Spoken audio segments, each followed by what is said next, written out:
दोस्तों, कभी कभी हम जो सुनते और समझते हैं वह पूरी तरह सत्य नहीं होता। आपने कई महापुरुषों की बातें सुनी होंगी, कई बुद्ध पुरुषों की बातें सुनी होंगी। जब आप उनकी बातें सुनते हैं तो आपके मन में एक प्रश्न उठता है, और वह प्रश्न यह है, क्या हमारा सांसारिक जीवन जीना व्यर्थ है? क्या हमें केवल आध्यात्मिक जीवन जीना चाहिए? क्या हमें खुद की खोज करनी चाहिए? क्या हमें संसार के भोग विलास का उपभोग नहीं करना चाहिए? जो लोग इस सांसारिक जीवन में फंसे हुए हैं, उनका जीवन पूरी तरह से व्यर्थ है। किसी को अपने माता पिता के लिए धन कमाना है, तो कोई अपने परिवार को सुखी देखना चाहता है। कोई अपने बच्चों की चिंता में पीड़ित है, तो कोई अपने लिए कुछ करना चाहता है, नाम कमाना चाहता है। कोई अपनी प्रेमिका को खुश रखना चाहता है, कोई अपने प्रेमी को पाना चाहता है। कोई राजनीतिक बनना चाहता है, तो कोई राज करना चाहता है। कोई साधारण जीवन जीना चाहता है। इसी प्रकार हम सभी के तरह तरह के सपने हैं, तरह तरह के विचार हैं। हम सभी को अपने जीवन में कुछ न कुछ तो चाहिए ही। परंतु ये सभी बुद्ध पुरुष जब हमारे सामने आते हैं तो हमारे इन सपनों को तोड़ मरोड़ कर रख देते हैं। जब वह कहते हैं कि सांसारिक जीवन व्यर्थ है और खुद को जानो, खुद को पहचानो, आध्यात्मिकता की राह पर चलो, तब उस वक्त हमारे मन में, हमारे मस्तिष्क में तरह तरह के विचार उत्पन्न होने लगते हैं। तब हमें यह समझ नहीं आता कि आखिर हम सांसारिक जीवन जिएं या फिर आध्यात्मिक जीवन। आखिर हम क्या करें? आपके साथ भी कभी न कभी ऐसा तो हुआ ही होगा। क्या आपके भी मन में ऐसे कोई प्रश्न हैं? तो आप हमें कमेंट में जरूर बताइएगा। चलिए आगे बढ़ते हैं और इसके पीछे की वास्तविकता को जानते हैं। वास्तविकता तो यही है कि आप उन बुद्ध पुरुषों की बातों को अच्छी तरह से समझ ही नहीं पा रहे, क्योंकि वो कहना कुछ चाहते हैं और आप उनकी बातों का मतलब कुछ और ही निकाल रहे हैं। आप उनकी बातों से कुछ और ही समझ रहे हैं। महात्मा बुद्ध खुद ही कहते थे कि उन्हें दरिद्रता पसंद नहीं है। वह अपने हर एक उपासक को आर्थिक रूप से सफल बनने के लिए कहते हैं, क्योंकि जब तक आप दरिद्र हैं, निर्धन हैं, तब तक आप कभी भी खुद को जानने के मार्ग पर आगे नहीं बढ़ सकते। और ठीक उसी प्रकार संपन्नता और अमीर होना भी आपके आध्यात्मिक मार्ग की बाधा बन जाती है। कई महापुरुषों ने, कई बुद्ध पुरुषों ने अपनी बातें बहुत सीधी और सरल भाषा में कही है, लेकिन हम सभी उन बातों का अर्थ कुछ और ही निकाल बैठते हैं। हम सभी उनकी बातों को समझ नहीं पाते, क्योंकि उनकी बातें रोजमर्रा की जिंदगी से बिल्कुल अलग होती है। वे लोग कहना तो कुछ और चाहते हैं, लेकिन हम में से अधिकांश लोग उनकी बातों का मतलब कुछ और ही निकाल लेते हैं और उसे अपने जीवन में उतार कर हम अपना पूरा जीवन पूरी तरह से बर्बाद कर लेते हैं। चलिए इस एक कहानी के माध्यम से समझते हैं। एक बार की बात है, महात्मा बुद्ध नगरवासियों को उपदेश दे रहे थे। महात्मा बुद्ध कह रहे थे कि संसार में मत फंसो, संसार से ऊपर उठो। संसार से ऊपर उठकर ही तुम संसार को जी सकते हो। संसार में जो फंस गया, जिसने अपनी बुद्धि और विवेक का इस्तेमाल नहीं किया और बुरे कार्यों में लिप्त हो गया, वह आने वाले समय में भयंकर दुख भोगेगा, क्योंकि उसके कर्म ही उन दुखों का कारण बनेंगे। इसलिए आप सभी इस संसार की मोह माया अर्थात इच्छा, लालच, क्रोध इत्यादि को ध्यानपूर्वक देखते हुए अपने कर्म करें। इतना कहकर महात्मा बुद्ध ने अपना उपदेश समाप्त किया और वहां से चले गए। महात्मा बुद्ध जब उपदेश दे रहे थे तो वहां पर उस नगर का सबसे धनी व्यक्ति वहीं पर मौजूद था, और उस व्यक्ति पर महात्मा बुद्ध की बातों का बहुत गहरा असर पड़ा। उसका मन अब सांसारिक जीवन में नहीं लगता था। वह संसारी जीवन से हटने लगा था। अब उसे अपना सब कुछ किया हुआ व्यर्थ नजर आने लगा था। देखते ही देखते अब उसका सारा व्यापार चौपट होने लगा था। उस धनी व्यापारी के परिवार के सभी सदस्य उसे इस तरह से देखकर बहुत चिंतित रहने लगे थे, और जब भी कोई उससे बात करने की कोशिश करता तो वह धनी व्यापारी एक ही बात कहता, यह धन दौलत तो सब बेकार की चीजें हैं, ये सब तो मोह माया है, सब बेकार है। भला हम रिश्ते निभाकर क्या करेंगे? ये सब तो वासना है। जीवन तो केवल एक ही है और वह है मुक्ति। अब तो केवल उसी की आस है, उसी की प्यास है। मैं इतना समझ चुका हूं कि अब से जो भी होगा वह सब अच्छा होगा।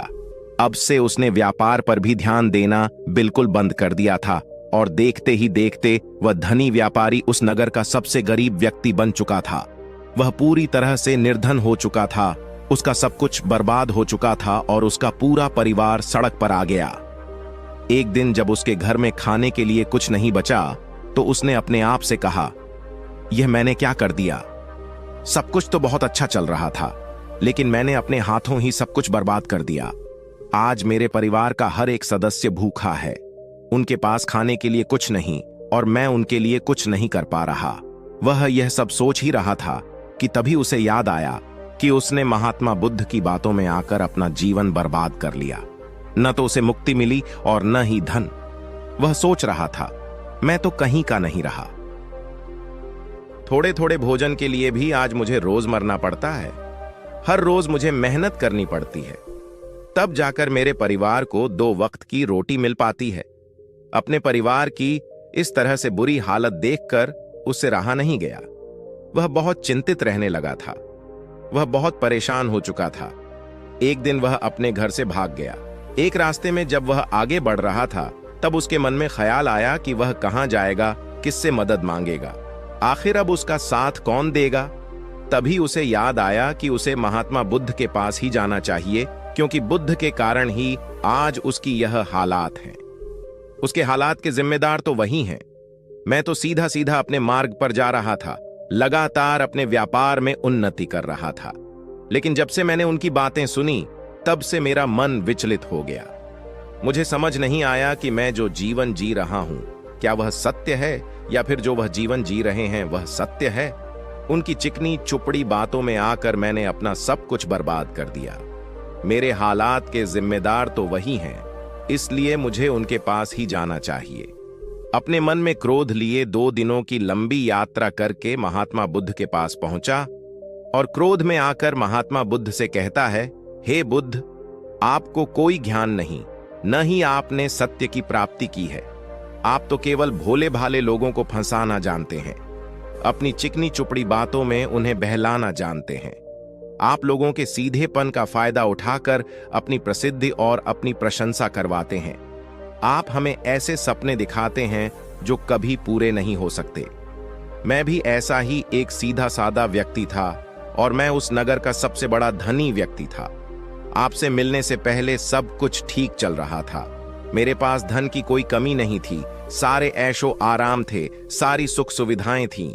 लेकिन जब से मैंने आपका उपदेश सुना, मैं आपसे इतना प्रभावित हो गया कि मैंने आपकी बातों को ही मानना शुरू कर दिया और वह सारी चीजें छोड़ दी जो मुझे संसारी जीवन से जोड़ती थीं। अर्थात संसार की सारी मोहमाया मैंने त्याग दी और आज देखिए, आपकी वजह से मेरा पूरा परिवार भिखारी बन चुका है। वह छोटी सी कुटिया में रहता है, यहां तक कि रोज के खाने के लिए भी हमें तिल तिल मरना पड़ता है। आपकी वजह से मैं पूरी तरह से बर्बाद हो चुका हूं। उस व्यक्ति के इतना कहने के बाद महात्मा बुद्ध बड़ी शांति से मुस्कुराते हुए उस व्यक्ति से कहते हैं, आखिर तुम्हारे साथ क्या हुआ है और तुमने मेरी बातों का क्या मतलब निकाला? इस पर वह व्यक्ति महात्मा बुद्ध को सारी बातें बता देता है। आप कहते हैं कि धन दौलत की इच्छा करना, यह कामना, यह वासना सब बुरे हैं। आप सांसारिक जीवन को बुरा कहते हैं और खुद इस संसार में आकर भिक्षा मांगते हैं। आप आध्यात्मिक जीवन को अच्छा बताते हैं, किंतु मेरा एक प्रश्न है, इस आध्यात्मिक जीवन से हमें क्या मिलता है? इससे हमें क्या लाभ? आपने कहा था कि हमें आध्यात्मिक जीवन से सुख प्राप्त होता है, लेकिन मैंने तो जब से आध्यात्मिक जीवन अपनाया है तब से मुझे केवल दुख ही दुख मिला है। यहां तक कि मेरे पास जो कुछ भी था वह भी सब में खो बैठा हूं। आप लोगों को झूठा सुख दिखाकर उन्हें अंधकार में ढकेल देते हैं। क्या यह वास्तविकता नहीं है? इस पर महात्मा बुद्ध मुस्कुराते हुए उस व्यक्ति से कहते हैं, भंते, तुम बहुत दूर से आए हो, अभी तुम विश्राम कर। रात को आकर मैं तुम्हें तुम्हारे सभी प्रश्नों का जवाब दे दूंगा। पहले तो उस व्यक्ति ने इनकार किया, लेकिन महात्मा बुद्ध के आग्रह पर वह व्यक्ति महात्मा बुद्ध की बात मान गया और आश्रम में जाकर विश्राम करने लगा। रात्रि के वक्त महात्मा बुद्ध उस व्यक्ति के पास आए और कहा, भंते, मैंने एक व्यक्ति की बात सुनी। वह कह रहा था कि एक हाथी हवा में उड़ रहा था और वह अपने पर तेजी से मारता हुआ हवा में और तेजी से उड़ता हुआ चला जा रहा था। उसने तो यह भी देखा कि एक बड़ी मछली अपने पैरों से जमीन पर चल रही थी और एक कुत्ता समुद्र की गहराइयों में सांस ले रहा था। इतना कहकर महात्मा बुद्ध शांत हो गए। वह व्यक्ति महात्मा बुद्ध की यह सारी बातें सुनकर महात्मा बुद्ध से कहता है, हे तथागत, उसके आगे क्या हुआ? आखिर आप चुप क्यों हो गए? तभी महात्मा बुद्ध उस व्यक्ति को समझाते हुए कहते हैं, भंते, क्या तुम्हें लगता है कि ऐसा वास्तव में हो सकता है? इस पर व्यक्ति जवाब देते हुए कहता है, हे बुद्ध, अगर आप कह रहे हैं तो यह अवश्य ही सच होगा, क्योंकि आप इतने बड़े ज्ञानी हैं। आपने सत्य की प्राप्ति की है, तो आपके मुख से निकला हुआ हर एक शब्द तो सत्य ही होगा। तभी महात्मा बुद्ध मुस्कुराते हुए उस व्यक्ति से कहते हैं, भंते, क्या तुमने कभी पहले ऐसा कभी होते हुए देखा है? क्या तुमने कभी किसी हाथी को देखा है जो पर के साथ हवा में तेजी से उड़ता जा रहा हो? इसके जवाब में वह व्यक्ति कहता है, ही तथागत, मैंने तो कभी नहीं देखा। तभी महात्मा बुद्ध कहते हैं, तो तुमने मुझसे प्रश्न क्यों नहीं किया कि आखिर वह हाथी आकाश में कैसे उड़ सकता है? इसके जवाब में वह व्यक्ति कहता है, हे तथागत, आपके मुख से सुनकर मुझे ऐसा लगा कि मानो वह सत्य हो, और आप कह रहे हैं तो यह सत्य ही होगा, इसलिए मैंने आपसे एक भी बार प्रश्न नहीं किया। तभी महात्मा बुद्ध उस व्यक्ति को समझाते हुए कहते हैं, भंते, कभी किसी की बातों पर मत जाना, बल्कि खुद विचार करो, स्वयं सोचो कि उस बात में कितनी सच्चाई है। वह जो व्यक्ति कह रहा है, क्या वह सच है? आखिर वह कहना क्या चाहता है? हो सकता है कि वह कुछ और कहना चाहता हो और तुम उसका अर्थ कुछ और ही निकाल रहे हो। कम से कम तुम्हें एक बार प्रश्न करके यह समझना चाहिए कि आखिर वह कहना क्या चाहता है। अगर तुम मुझसे पूछते कि आखिर वह हाथी हवा में कैसे उड़ सकता है, तो इसका जवाब मैं तुम्हें अवश्य देता। मैं तुम्हें ऐसा बताता कि एक छोटा सा बच्चा अपने खिलौनों के साथ खेल रहा है। वह हाथी को हवा में उड़ा रहा है और कुत्ते को पानी में डूबा रहा है। और रही बात मछली की, तो वह उसे जमीन पर चला रहा है। क्या ऐसा संभव नहीं हो सकता? इसके जवाब में वह व्यक्ति कहता है, हां, बिल्कुल ऐसा हो सकता है। आगे महात्मा बुद्ध उस व्यक्ति को कहते हैं, इसी प्रकार मैं कभी किसी को निर्धन या दरिद्र होने के लिए नहीं कहता। निर्धनता या दरिद्रता तुम्हारे विकास में बाधक बन जाती है, जिससे तुम और कुछ नहीं सोच पाते, न ही कुछ समझ पाते हो। इन भिक्षु संघ को देखो, जब इन्हें भोजन की आवश्यकता होती है तो यह भिक्षा मांगने के लिए निकल पड़ते हैं, लेकिन यह भिक्षा कहां से आती है? इसके जवाब में वह व्यक्ति कहता है, हे तथागत, हर कोई रोज मेहनत करता है ताकि उसके परिवार का पालन पोषण हो सके, और जो वह मेहनत करता है उसके बदले में उसे कुछ पैसे मिलते हैं। उन पैसों से वह भोजन खरीदता है और वही भोजन वह आपको भी सौंपता है और वहीं से भिक्षा आती है। तभी महात्मा बुद्ध उस व्यक्ति से एक और प्रश्न करते हैं, भंते, यह बात तो सत्य है, लेकिन तुम क्या मुझे यह बता सकते हो कि आखिर यह धन कहां से आता है? इसका जवाब देते हुए व्यक्ति कहता है, हे तथागत, धन तो सभी लोग अर्जित करते हैं, सभी कमाते हैं।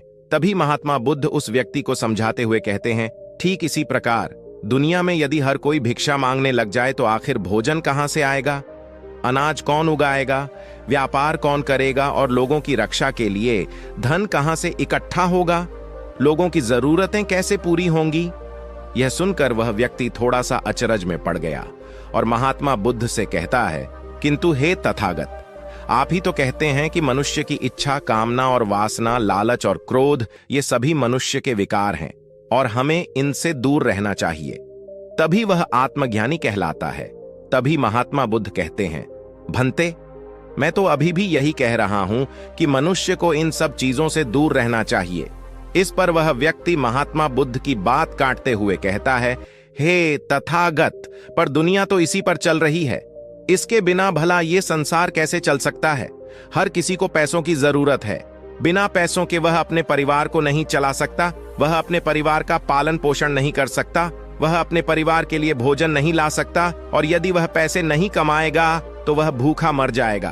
तभी महात्मा बुद्ध कहते हैं, भंते, ये संसार इन चीजों से नहीं चल रहा, इन चीजों से बिगड़ रहा है। इस पर वह व्यक्ति कहता है, हे तथागत, आखिर आप क्या कहना चाहते हैं? मैं आपकी बात समझ नहीं पा रहा। संसार में इच्छा, कामना, वासना और क्रोध ही तो है, और जब हम इनका त्याग कर देते हैं तब हम आध्यात्म के मार्ग की ओर आगे बढ़ते हैं, अर्थात मुक्ति के मार्ग पर, यानी कि हम सन्यासी के मार्ग पर चलते हैं। इस पर महात्मा बुद्ध जवाब देते हुए कहते हैं, भंते, तुमने जो कुछ कहा वह भी एक बहुत बड़ा सत्य है। इच्छा, कामना, वासना और क्रोध ऐसी ही बुरी भावनाओं को छोड़ देने से हम संसार छोड़कर सन्यासी हो जाते हैं, और इन्हीं सभी चीजों को छोड़कर भी हम संसार में जी सकते हैं, धन कमा सकते हैं, मान, पद, प्रतिष्ठा और सम्मान कमा सकते हैं, क्योंकि हम सब अपना कर्म ही तो कर रहे हैं। एक किसान खेती करता है, पर वह अपनी खेती बिना बुरी भावनाओं के भी कर सकता है। एक व्यापारी व्यापार करता है, और इस व्यापार में चीजों को यहां से वहां पहुंचाना होता है, और वह व्यापारी इन चीजों को बिना बुरी भावना के कर सकता है। ठीक उसी प्रकार एक राजा भी अपनी प्रजा की रक्षा करता है, और वह भी अपने कर्म बिना किसी बुरी भावना के कर सकता है। और एक भिक्षु इन सभी लोगों को सही प्रकार और सही कार्य करने के लिए मार्गदर्शन करते हैं, जो उस भिक्षु का कर्म है, जो उसका कार्य है। और जो व्यक्ति जागृत होकर अपने कर्मों का सही पालन करता है, वास्तविकता में वही सन्यासी है, वही भिक्षु है, क्योंकि हम जो भी कर्म कर रहे हैं वह हमारा इस संसार में रहने के लिए, जीवित होने के लिए, जीवन जीने के लिए केवल एक माध्यम मात्र ही है। उसे छोड़कर हम कुछ भी नहीं पा सकते, और हमारे सभी कर्म करते हुए हमारा मुख्य उद्देश्य जागृत होना है, खुद को पहचानना है, खुद को जानना है। एक बार यदि हमारे भीतर ज्ञान का उदय हो गया, तब हम चाहे जो भी करें वह फिर संसारी हो या सन्यासी, सब एक ही होते हैं। इस पर वह व्यक्ति महात्मा बुद्ध से कहता है, हे बुद्ध, किंतु मैंने तो देखा है कि आप अपने संघ में उन लोगों को भी शामिल कर लेते हैं जो लोग अपने परिवार को छोड़कर आए हैं, अपने माता पिता को छोड़कर आए हैं, अपने बीवी बच्चों को छोड़कर आए हैं। क्या आप उनसे कभी यह कहते हैं कि जाकर अपनी जिम्मेदारियां पूरी करो, जाओ अपनी जिम्मेदारियां संभालो और धन कमाओ, और वहीं पर रहकर तुम आत्मज्ञान प्राप्त करो? उस व्यक्ति के प्रश्न का जवाब देते हुए महात्मा बुद्ध कहते हैं, भंते, क्या तुम हाथी को हवा में उड़ा सकते हो? इसके जवाब में वह व्यक्ति कहता है, नहीं, मैं नहीं उड़ा सकता। तभी महात्मा बुद्ध कहते हैं, केवल एक बच्चा ही हाथी को हवा में उड़ा सकता है। ठीक उसी प्रकार जिस व्यक्ति को जो बनना है वह तो वह बनकर ही रहेगा। जैसे किसी व्यक्ति को राजा बनना है तो वह राजा बनेगा, किसी व्यक्ति को व्यापारी बनना है तो वह व्यापारी बनेगा। ठीक इसी प्रकार यदि किसी व्यक्ति को आत्मज्ञान की प्राप्ति करनी है तो उसे सब कुछ तो त्यागना ही होगा। आगे महात्मा बुद्ध उस व्यक्ति से कहते हैं, भंते, क्या तुम सबको छोड़कर आत्मज्ञान के मार्ग पर आगे बढ़े थे, या फिर तुम यह सोच रहे थे कि इस रास्ते पर चलकर जीवन आसान हो जाएगा? जो होगा सब अच्छा होगा, सब कुछ अपने आप ही मिलने लगेगा। मुझे तो कुछ करने की आवश्यकता ही नहीं पड़ेगी, सारे दुख दर्द सब कुछ समाप्त हो जाएगा और जीवन में चमत्कार होने लगेगा और अंत में मुक्ति भी मिल जाएगी। महात्मा बुद्ध की यह बात सुनकर उस व्यक्ति को अपनी गलती का एहसास हो गया। वह तुरंत ही महात्मा बुद्ध के चरणों में गिर पड़ा और कहने लगा, हे तथागत, आप सत्य कहते हैं। मैंने तो कुछ ऐसा ही सोचा था, क्योंकि मेरा व्यापार सही नहीं चल रहा था, तो मुझे लगा कि सब कुछ छोड़कर सब मिल जाएगा, मुझे कुछ करने की आवश्यकता ही नहीं पड़ेगी और मेरे सारे दुख दर्द हमेशा हमेशा के लिए खत्म हो जाएंगे और मैं आत्मज्ञान भी प्राप्त कर पाऊंगा। तभी महात्मा बुद्ध उस व्यक्ति से कहते हैं, भंते, भिक्षु हो जाना कोई आसान बात नहीं है, इसके लिए सब कुछ त्यागना पड़ता है। एक एक चीज जिसे तुम बहुत प्रेम करते हो, वह सारी चीजें तुमसे एक एक करके दूर हो जाती हैं। तो क्या तुम भिक्षु बनने के लिए तैयार हो? क्या तुम सब कुछ छोड़कर आध्यात्म के मार्ग में आगे बढ़ना चाहते हो? इसके जवाब में वह व्यक्ति कहता है, हे तथागत, मुझे मेरी गलती का एहसास हो चुका है, मुझे भिक्षु नहीं बनना, मैं तो व्यापारी ही ठीक हूं, मैं तो अपने संसारी जीवन में ही ठीक हूं। परंतु अब भी मेरे मन में एक प्रश्न शेष बचा है, अगर आपकी आज्ञा हो तो वह प्रश्न भी मैं आपसे पूछना चाहूंगा। तभी महात्मा बुद्ध उसे आज्ञा देते हैं। इस पर व्यक्ति कहता है, हे तथागत, आप ही तो कहते हैं कि धन नहीं कमाना चाहिए, पद, प्रतिष्ठा, अहंकार हमें दुख की ओर ले जाते हैं और संसार में यही तो है। और क्या है? यदि हमें संसारी जीवन जीना है तो हमें यह सब तो करना ही पड़ेगा। तभी महात्मा बुद्ध मुस्कुराते हुए उस व्यक्ति से कहते हैं, क्या तुम्हें भूख लगी है? इस पर वह व्यक्ति कहता है, हां तथागत, मुझे बहुत भूख लगी है। तभी महात्मा बुद्ध उस व्यक्ति को भोजन करवाते हैं। उसे भरपेट भोजन खिलाने के बाद महात्मा बुद्ध उस व्यक्ति से कहते हैं, लो और खाओ, यह सब तुम्हारे लिए ही है।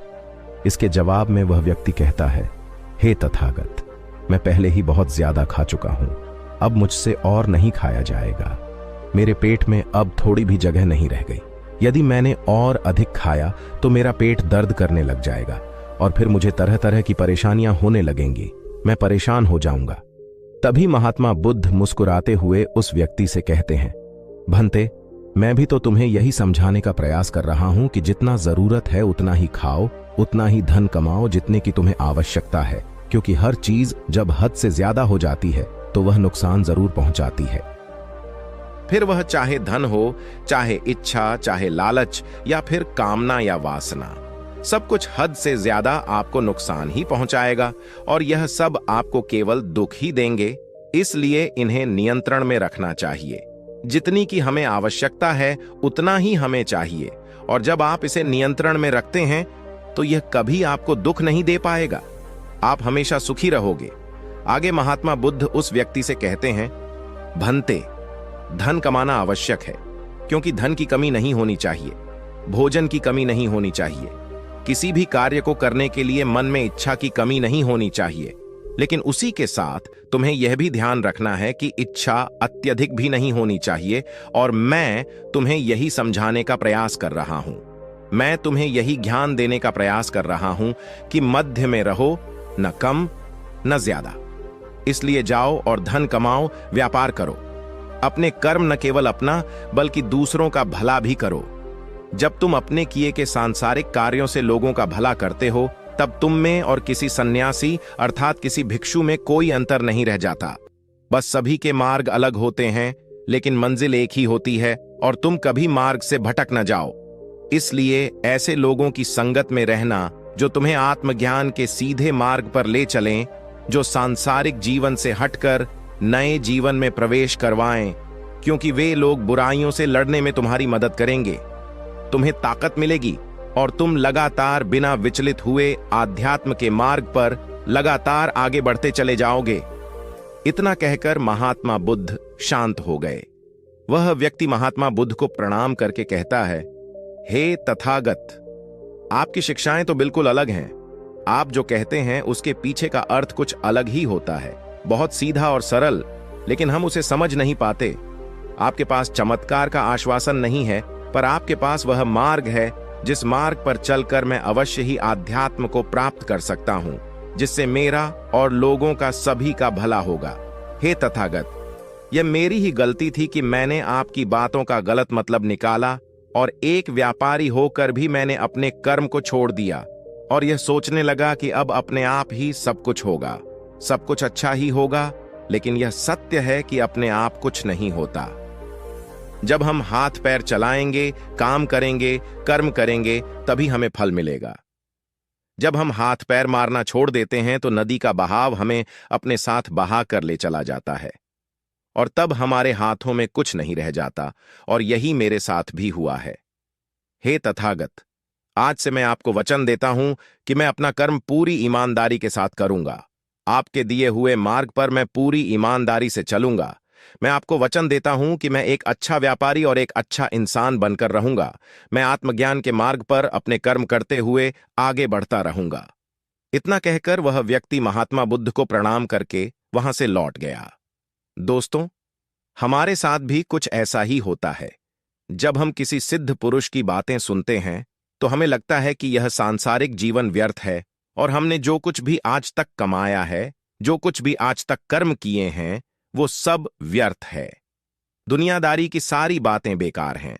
हमें तो आत्मज्ञान के मार्ग पर बढ़ना चाहिए, वही सही राह है। लेकिन हम कभी अपने भीतर नहीं देख पाते कि हमें आत्मज्ञान की कोई जरूरत नहीं है, क्योंकि आज हमारा वक्त बुरा चल रहा है और हमें कोई रास्ता नजर नहीं आ रहा। तब हमें आत्मज्ञान नजर आ रहा है, और जब कल हमारा वक्त अच्छा होगा, हमारे जीवन में सुख होगा, तो आत्मज्ञान कहां पर होगा यह हमें झात नहीं। इसीलिए जो आत्मज्ञान के मार्ग पर चलते हैं उन्हें सुख और दुख से कोई फर्क नहीं पड़ता, उन्हें अपने व्यवसाय से भी फर्क नहीं पड़ता, उन्हें जीवन की झंझटों से भी फर्क नहीं पड़ता। वह तो बस आत्मज्ञान के इस मार्ग पर खुशी खुशी चलते रहते हैं और अपनी मंजिल तक पहुंच ही जाते हैं। दोस्तों, आज की इस वीडियो से आपने क्या सीखा वो मुझे कमेंट में जरूर बताइएगा। इसी के साथ में उम्मीद है कि आपको आज की वीडियो भी जरूर पसंद आई होगी। तो इस वीडियो को लाइक और अपने दोस्तों के साथ शेयर जरूर कीजिएगा और साथ ही चैनल को सब्सक्राइब और घंटी बटन को भी जरूर दबा दीजिएगा। चलिए फिर मिलते हैं इसी को वीडियो में। तब तक के लिए अपना ख्याल रखें। धन्यवाद।